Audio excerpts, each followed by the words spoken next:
we can't focus all the time on the mites, and that's a good one because it's an absolute and you know it's coming. If you sat there every day and pondered, it kept you locked in that you were scared to die, just feared your mortality. I mean, imagine the amount of life you're losing because you're so scared of death. It's not that life is short, it's that you don't take advantage of the time we have to make it a life worth living. You're listening to Legacy Through Literacy, where we dissect the philosophy of money one mindset at a time. From uncovering why we settle for our current financial standing to facing the fears that keep us from taking that first crucial step, we tackle the beliefs that are holding you back. Guided by insights from legendary thinkers and today's financial trailblazers, we don't just talk about change, we empower you to own it. This isn't just talk, this is Legacy Through Literacy. Hello, my name is Eddie and you're listening to Legacy Through Literacy.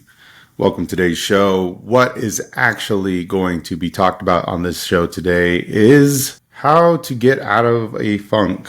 If you have any tips or tricks that you'd like to send to me, let me know, because I do think that one of the biggest issues when it comes to trying to build a vision and maintain that steady conquest of focus and keep running forward. Sometimes, man, life will just come at you, whether it's current events. I'm a big, I like to consider myself a student of life, but I am a philosopher and I'm a political science person, so I pay attention a lot to U.S. politics, economy, and all that kind of fun stuff. So that can be overwhelming at times. I turn a lot to like what Marcus Aurelius talks about as far as, or the Stoics in general, about trying to focus on either things you can control versus things you can't control.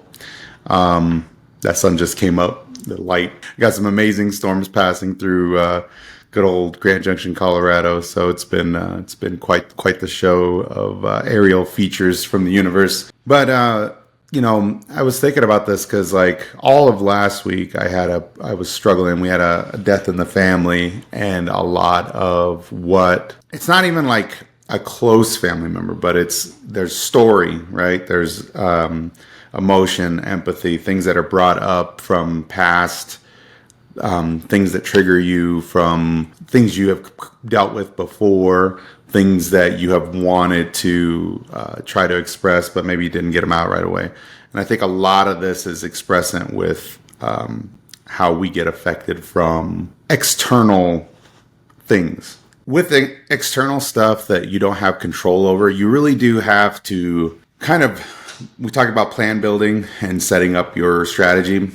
It's one of those things you kind of have to do is focus on that and devise things you have control over versus things you don't. And I think that this is something that will help you kind of navigate through those downturns when you're struggling to stay focused or motivated or just feeling absolutely burden-stricken by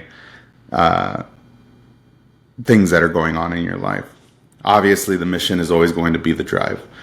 The mission, what you're trying to create, what you're trying to do, that should always be your drive. And I do think that when you're affected by life, that can affect how you want to address those things and how you might want to kind of go to the correction of those things. The one step that I do is I try to journal every day.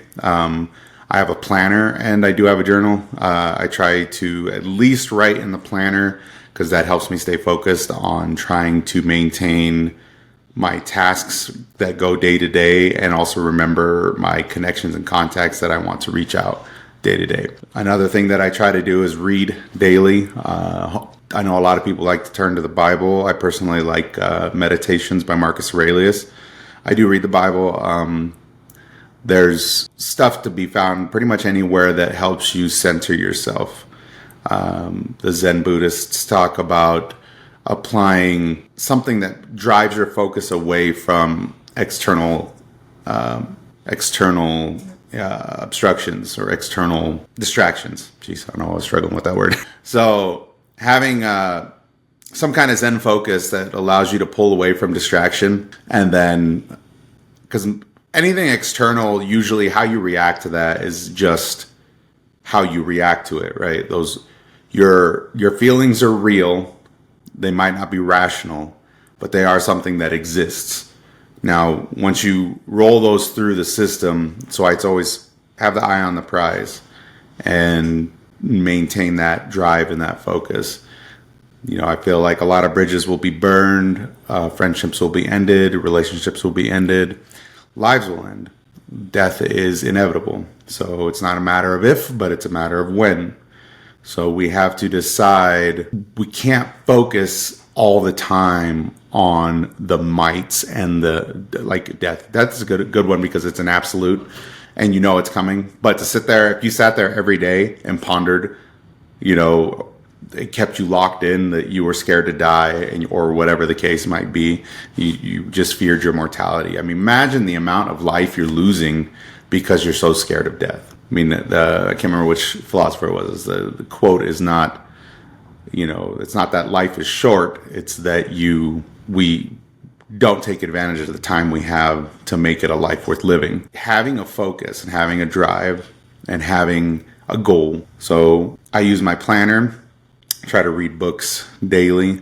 I do tend to listen to positive podcasts. I don't just doom listen to books and other podcasts. I do try to listen to things that are inspirational and uplifting, and I definitely lean on family and friends that are the same kind of person, that are the drive that we want. They are the partners that we want in our lives, right? Like you shouldn't. I see people talk about this a lot, like not getting the reciprocity from their relationships, but you're the one maintaining that relationship. And I've seen this from people. I don't know if I've ever been guilty of it. I have to call myself out, I guess, if I ever notice it. But I've seen people that will tell you that nobody ever talks to me, nobody ever contacts me, nobody ever texts me, and then somebody else like, for example, I see friends that say that, and then I message them, and then they're like, "Oh, I'm good. Thanks for asking." And the next day, "Oh, nobody ever messages me. Nobody ever." So it's like, it's not that you're not messaging them. It's that they're not getting the messages from the people that they want in their lives, which are probably the people that they're feeling they're not getting treated right? Like, this is why you think life is full of distress and dysfunction, is because the people that you maintain in your circle that you find of high value to you are not fulfilling the things that people can provide value for. Like, the Bible talks about fellowship and how you should stay. We are not meant to be alone. The concept of working within our tribes and working within our like-mindedness with other people. This is who we are. This is what humans are. This is what we want to become, or not want to become. It's what we are generally, but becoming more than what we are is what we're trying to do, right? The biggest downfall with having kind of a dysfunctional mindset is that it will set you on a downward spiral that you might not recover from. And this is why it's so important to have that goal, to have that drive. And every day, you got to understand, another step to this whole process is don't beat yourself up. You're human. You're not somebody that's super special. You're not somebody that's, you're not meant to be the God that, you depending on what your faith is, you're not meant to be the God. Your ascension doesn't have to need to come, immediately. You'll be all right. The mortal coil, as it were, is one of those things where, you're given this gift of life to be anything you want. If you're not happy with where you are, change it. Do something different. Be someone else.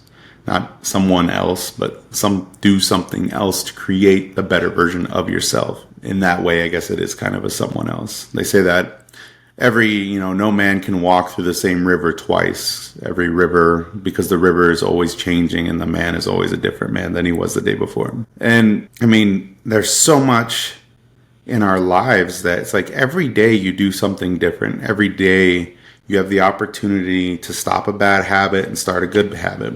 Every day you have an opportunity to set an intrinsic contract within yourself to tell yourself that you won't do this until you do this, right? Like if you're struggling with vices or you're struggling with with something that's causing you to fall into these downward spirals or this funk, you can create small changes there's nothing wrong with small victories. There really isn't.